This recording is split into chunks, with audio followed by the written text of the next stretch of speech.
Um, profound experience for me. In August, I was diagnosed for the third time, this time with stage 4 metastatic breast cancer. And I recently, and subsequently to the diagnosis, I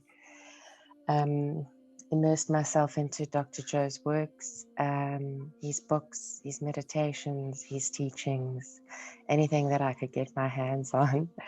And I had a full body PET scan and CT scan at the end of October and got the results at the beginning of November. And I have my oncologist in a state of confusion because there is almost no evidence of the disease. Wow.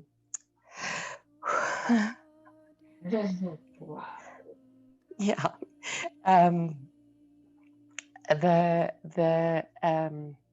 The cancer that was in my 6th and 7th rib is no longer there, and all that's left is what looks like scar tissue.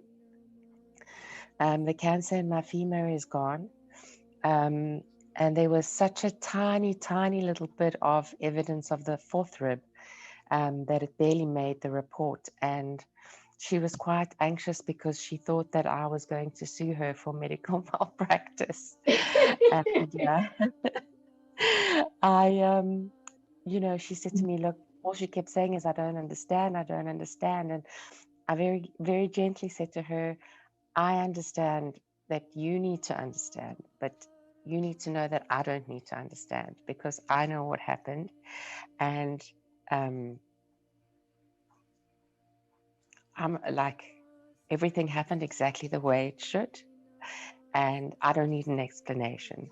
So she asked if she could scan me again in 3 months' time. And I said, you can scan me as many times as you like, but you're going to find exactly what you found today. And that's absolutely nothing.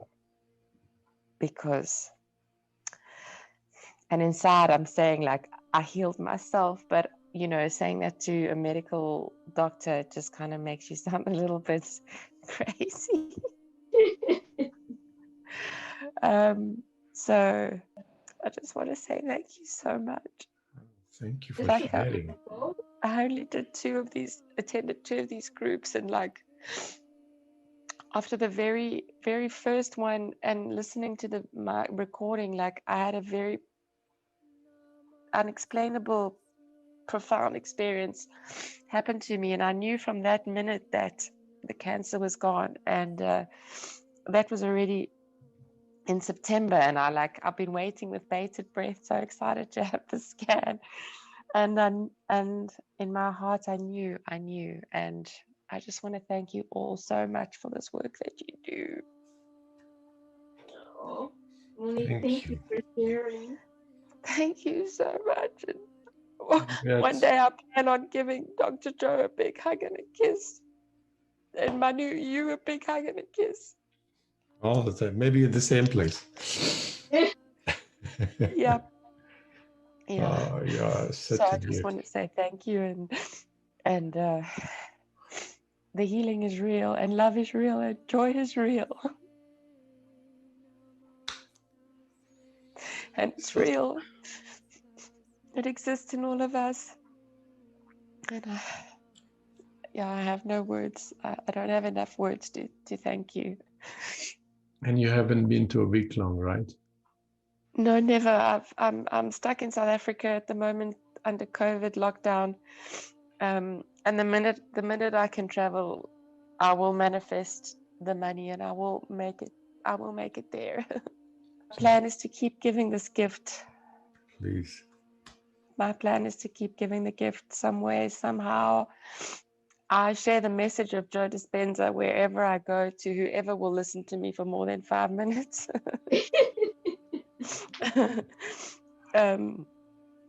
Yeah, so thank you so much. I plan on paying it forward for the rest of my life. Thank you. I have my life to Yes, yes. I mean, when I tell people I meditate 3 times a day, they can't believe their ears. And, people are like, oh my gosh, where do you find the time? I'm like, well, you wake up half an hour earlier, you go to bed half an hour later, take a gap during the day where you can, even if it's, late in the afternoon, but it's doable. It's doable. Just my only advice is it works if you work it, and you have to work it. You really, really do. I mean, immersing myself is an understatement. I listen to the morning and evening meditations every single day. And then over and above that, my biggest one was Blessings of the Energy Center. I would listen to the recordings of this and let go. Let go. It was one of the biggest slogans for me. Let go. And every day, challenge myself, challenge my mind stories. I feel like my narrative, the narrative that goes on in your head is so cheeky and deceiving and what's the word, like a naughty elf, before you know it. For me, like before I knew it, like I was having the conversation in my head already about where my body wanted to go, and it wasn't going to a good place. It was going to the memory of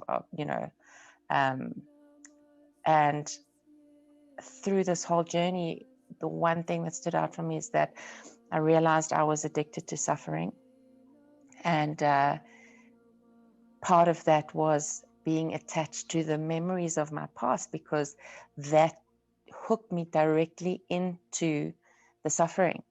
And it was in that suffering that my cells and my genes were being downgraded. And the last 3 months, I've just, every time my body goes, hey, can we feel anxious? Can we feel scared? Can we feel, whatever emotion was attached to taking me out of homeostasis, my brain would go, sure, you want to feel anger?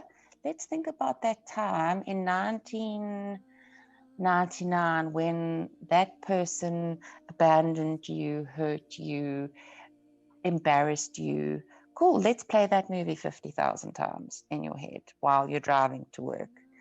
And at that point in time, I'm literally, I mean, if anyone had to see me in my car, they would think I was schizophrenic, because I started reprimanding myself,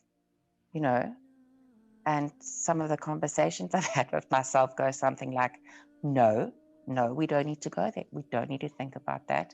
Not today. And then I would challenge myself in that very instant to think about 5 things that I was grateful for in my car, outside, whatever it might be, my lunch packed in my bag, my beautiful son, my gorgeous husband, my family, my dogs, whatever that might look like, and just changing the focus and stopping the mind story has been instrumental in terms of elevating myself into a state of homeostasis where I don't have to, my past doesn't define me anymore. And it did for a long time. And I relied on that to feel alive.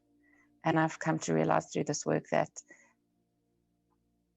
I don't need that to feel alive, because there are things like joy. Joy is unadulterated. Ooh, that feeling is it is so pure and immense. And within that joy lies love and peace and wholeness. And it's such an authentic place to grow from, and to heal from. And often my son would watch me meditate in the garden, and he would say things like, where did you go, Mom? Because especially the blessings of the energy centers, like I would be catapulted into a different stratosphere, and tears of joy would be running down my face, and like I would be swaying, my body would be moving, like, you know, sort of uncontrollably. And my son was completely fascinated, and I've mentioned it before, and as a result, like, he goes to bed now and he asks for meditation every night, and his favorite one is Blessings of the Energy Centers, and he listens to that to go to sleep. And yeah, it's created this whole culture in my home. And you know, the most fascinating thing for me is the triggers are still there, and the people who create the triggers are still there, and the environments that create the triggers are still there. But I'm slowly learning how to navigate them and the triggers, and you know, the things that my body loved so much, where the adrenaline came from, and the cortisol and all of the other stuff. So I'm rambling a little bit now, but yeah. So I think the most important advice, if I could give anyone, is that keep working on it. Trust in the joy and the love. It exists. It exists in you, and it exists in other people. And challenge yourself. Challenge yourself. Like, we are sometimes our biggest obstacles. I don't know if any of that made sense. It made a lot of sense, Monique, and it's a real privilege to hear your story and your testimony. Yeah, it's a real honor and very powerful, and it's just wonderful to hear the specifics. Yeah, to watch the testimonials on something like YouTube is one thing, but then to be able to talk to somebody is a whole. Yeah. You know, I was thinking whether or not I should maybe like send copies of my scans, because I didn't want anyone to think I was a fraud. You know, I was like, oh, sure, but and in actual fact, my sister challenged me the other day, and she's like, well, how do I know you're telling the truth? And how do I know that you're not just saying this to appease me because you don't want me to worry? And how do I know you're not lying? So, you know, showed her the scan. And that made her feel better. Yeah.